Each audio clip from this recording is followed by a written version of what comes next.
Coming up on Down Under EV Adventures, it's a 900-kilometre trip all the way from Kalgoorlie down to the Great Southern and Albany and Denmark.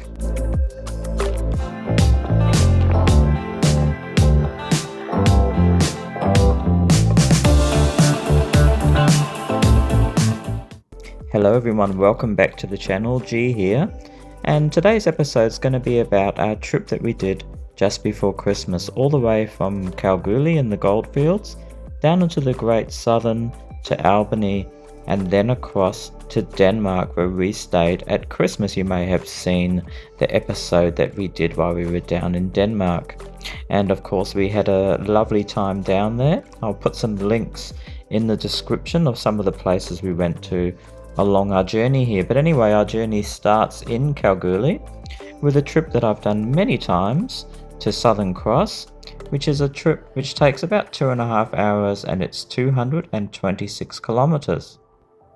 Now, I didn't do much filming in Southern Cross this time because I've already covered that quite extensively on my channel already, but here's a quick look at the chargers anyway if you're not familiar with them. They're the ChargeFox chargers, which are part of the WA EV network, and there's two fast chargers, 150 kilowatts for the DC, and there's also a 22 kilowatt AC charging there as well. Now the chargers aren't very far off the highway. You can see there's the highway there which passes, so it's only about 100 meters or so off the highway there.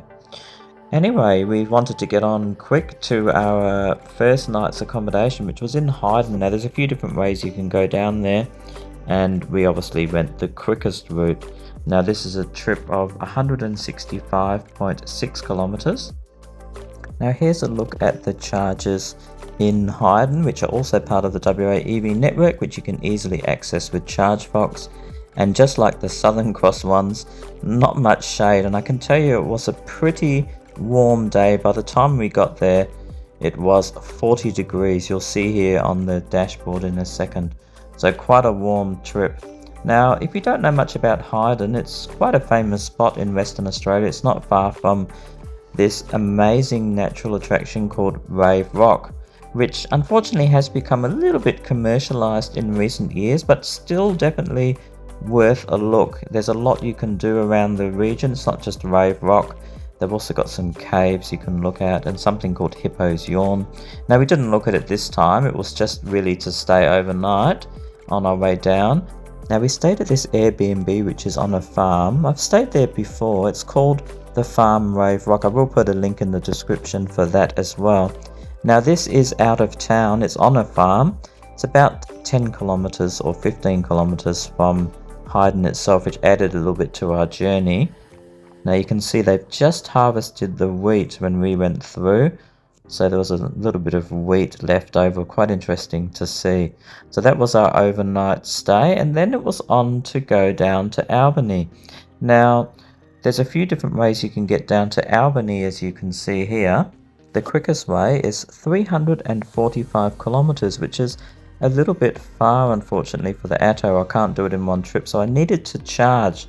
So we decided to end up charging at Jerramungup, but we'll see a little bit more of that in a minute. In the meantime, we decided to go down to Lake Grace, which also has some chargers, which I'll show you as well, but they're only capped at 50 kilowatts. So the trip down to Lake Grace is just over an hour, and it's 98.3 kilometers. Now on the way there, we decided to stop at this salt lake system. There's a little place you can go where there's a lookout, and you can see this quite large salt lake. Now the area around here does contain a lot of salt lakes, which are really quite interesting and a little bit eerie to look at. Now they're ephemeral salt lakes, which means they do fill up with water in times of rain, but of course then they are very salty because of the layer of salt which is on the bottom of the lake. But they're quite interesting. You can even go and walk on them when there's no water, and it's almost like walking on snow. Quite a fascinating place, and definitely you feel like you're in the middle of nowhere.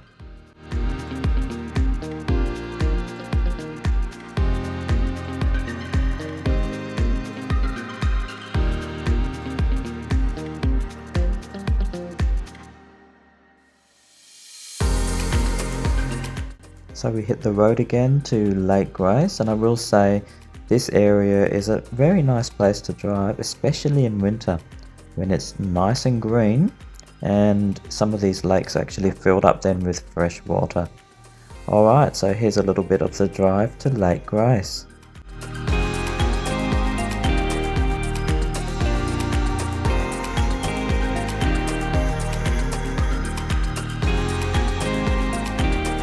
So Lake Grace is just a very small town. I don't even think there's 1,000 people there. Now we stopped there and we had a nice walk around before the weather got too hot. So we did leave quite early from Hyden. Now if you are passing through, I can recommend you stop at this great cafe and bakery here. They had lots of lovely cakes and you can buy sandwiches and hot food as well. Very nice, great place to stop. And of course, you know, it was Christmas, so they did the Christmas decorations up. Anyway, we had a stop, a little bit of a break, and had a little walk around there. Very nice little place. Let's join me in real time as we look at the chargers there. So Lake Grace does have some EV chargers, you can see here. These are 50 kilowatt ones by something called company called Refill. So you can see they're right here near the railway station. There's the railway station there. And you can actually use ChargeBox as well to access it, but they're not super fast, the chargers. Got no idea whether they work or not though, because we're not planning to charge here. We're going to charge at Jerramungup. But if you're passing through Lake Grace and you need to charge, well, you could try these ones out. So our next stop is at Jerramungup, and it's 1.5 hours roughly to get there. And you're looking at 142.8 kilometers. Not far from the little town of Lake Grace, we pass over into the Great Southern proper. Now the road takes us through the little town of Pingrup, which features this beautiful silo art on the side of these wheat silos. Let's check it out and have a look.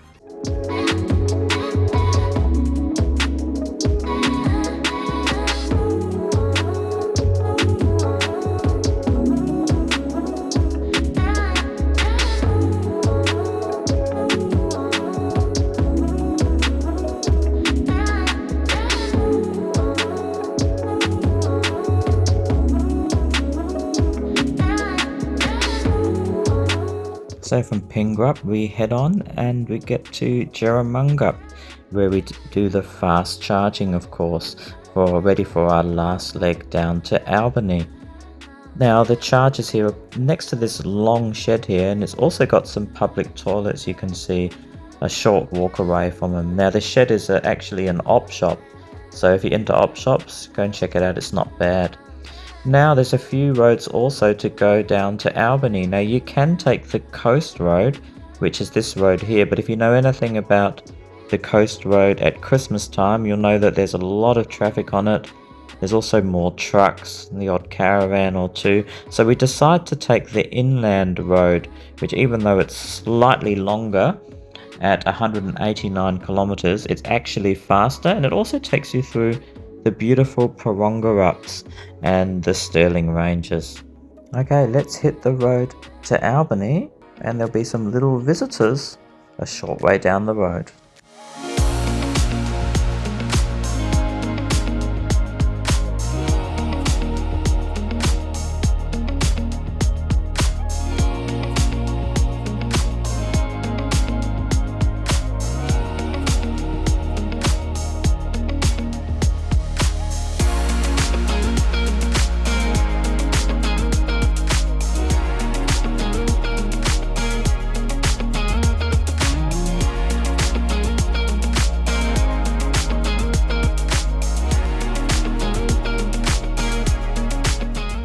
Now something else which we saw as we got closer to the coast was this tree here, which is the West Australian Christmas tree, which is a common sight in the Great Southern and close to the coast. And yeah, they flower around Christmas time, hence their name. Now these are the fast chargers in Albany. These are the ChargeBox ones.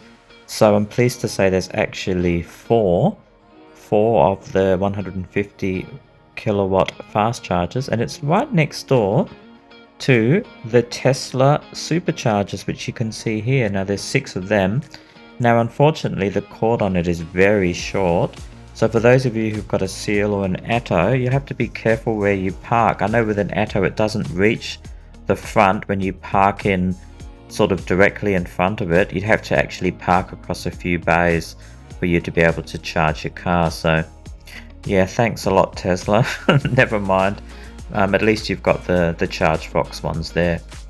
So yeah, you can see here's the chargers. They're all together in the one spot. Now they're in a great location, I have to say. So they're right next to the West Australian Museum. So if you wanted something to do, you could pop in there and have a look. That's always interesting. And not only have you got the museum, it's a short walk to the shops, and you're also close to this lovely replica ship called the Brig Amity. Now I have done a little short on this. I'll put a link in the description where you can have a look at what you can expect, but it's not a very expensive price you have to pay to actually be able to go below decks and have a look at what life was like on this old sailing ship. I can tell you what, it was pretty hard but very interesting. So yeah, that's the Brig Amity, which is just a short walk from the Chargers. Anyway, there we were in Albany. So if you've never been to Albany before, it's a lovely place, one of my favourite places in Western Australia, probably even in Australia. Beautiful climate down there, and there's lots of things to do. You can see here some of the stuff is on the screen, places we went to. Now of course we did have one little short trip we had to do. We didn't finish our trip there in Albany. Of course we were staying in Denmark, as you know, which is a further just over 58 kilometers away to get to our accommodation. And here's our accommodation. You may have already seen that in one of our previous videos, and that's where we spent our Christmas down in Denmark, which also of course has a lot of things to do. And of course we did drive to several places from Denmark itself. Alright, so that's the trip. If you're planning to go down to that area of Western Australia, it's a lovely spot. There's plenty to see and do, and you know, there's plenty of chargers near the Albany area. Unfortunately Denmark doesn't have that many fast chargers, so you know, you sort of have to do it in Albany or other places. Now just before I go, for those of you who watched the couple of episodes I did down in Denmark, you'll notice that the reason why we hired a petrol car, an all-wheel drive car, was because of the steep driveway. Now here's some footage of the driveway here, and you can see really quite how deceptively steep and slippery it is. I actually forgot to include this footage when I did those episodes, but anyway, you can see it there.